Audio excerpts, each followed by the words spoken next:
It's one of the most enduring mysteries in American history. What happened to labor leader Jimmy Hoffa? The FBI believes Hoffa was murdered by mobsters back in 1975, in part because of what he knew about the mob in Las Vegas. Now, someone has stepped forward to tell what really happened on the day Hoffa disappeared. The man who's talking says he's the person who pulled the trigger.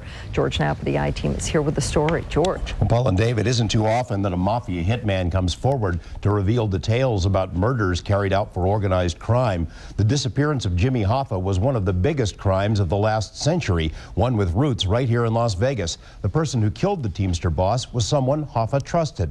And in a deathbed confession, the hitman explained why Hoffa had to go. They chant Jimmy, Jimmy, Jimmy, and jubilant Jimmy Hoffa sweeps in. From the mid-50s through the mid-70s, Jimmy Hoffa was a rock star of organized labor, as well known as Elvis or the Beatles. His rapid ascent through the ranks of the Teamsters Union was made possible in part by friendships Hoffa forged with high-ranking organized crime figures across the country. They helped keep Hoffa in power. In return, he allowed the mob to use the Teamsters pension fund as its own bank. Tens of millions of dollars were loaned to mob-owned casinos in Las Vegas. It got the town started.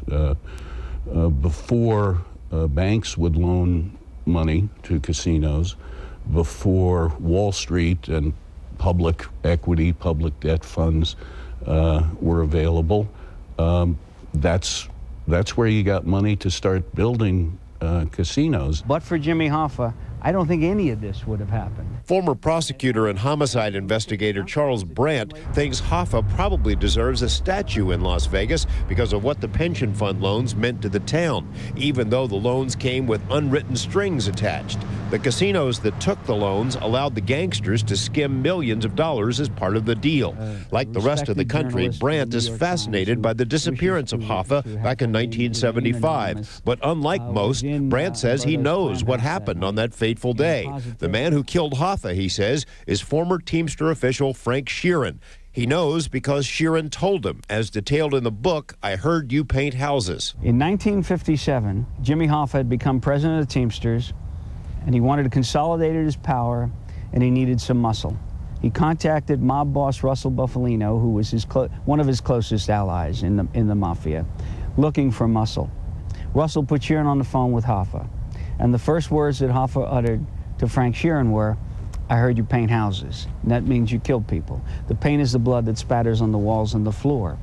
And Sheeran said, I do my own carpentry work too. That means you dispose of the bodies. Frank the Irishman Sheeran, a mountain of a man, was a professional killer who worked mostly for Russell Bufalino, one of the top mafia bosses in the country. In the 1970s, Sheeran was listed as one of the only non-Italian La Cosa Nostra figures in the U.S. In all, Sheeran's believed to have murdered more than 24 people. Sheeran was the Luca Brasi to Bufalino's Don Corleone. When Bufalino told Sheeran to report to work for Jimmy Hoffa, Sheeran says he started doing hits on behalf of the Teamsters. As a thank you, Jimmy Hoffa created a Teamsters local in Delaware and put Sheeran in charge. Sheeran and Hoffa became very close. He became Hoffa's trusted East Coast guy. He traveled with Hoffa. They did an awful lot together. Sheeran loved Hoffa. Sheeran said to me that when it's time for you to go, they'll send your best friend. You'll be talking about a football bet, and the next thing you know, you'll be dead.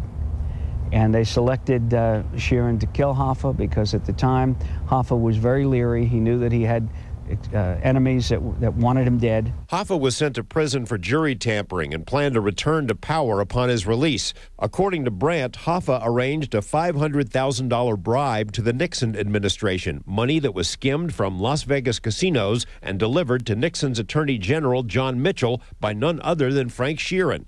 Nixon then pardoned Hoffa, but rival Frank Fitzsimmons had become the Teamster president and wouldn't step aside for Hoffa. The mob was concerned that the headstrong Hoffa might spill the beans about the dirty loans to Las Vegas casinos. So Bufalino and others decided Hoffa had to go, and they gave the job to Sheeran. I'm gonna whack this guy. At the end of Sheeran's life, as he was dying of cancer, he made a confession to Brandt on tape. There's no question but that Frank Sheeran was telling me the truth. Tomorrow night at 11, we'll hear Frank Sheeran, in his own words, describe what happened on the last day of Jimmy Hoffa's life, how he was murdered, and where it occurred. Then on Wednesday night at 11, we'll tell you what happened to the body. Hint, it is not under Giant Stadium. Charles Brandt, the author of I Heard You Paint Houses, will be in Las Vegas this week for a book signing event at the Reading Room at Mandalay Bay. It's slated for this Wednesday at 7 p.m. And we have some Hoffa-related links on our website, LasVegasNow.com. Fascinating story. I'll say. What does the government think of Sheeran's story? Well, I think that there are a handful of competing theories, of course, about exactly how Hoffa died, but FBI documents that we've obtained show that Sheeran was a prime suspect right from the beginning, although few of us have ever heard his name. Yeah. Those lawmen that we've talked to, including Stan Hunterton, say that Sheeran's story rings true to them, and tomorrow we'll have information corroborating Sheeran's account of this story. Bone chilling. Yeah. Thank you, George.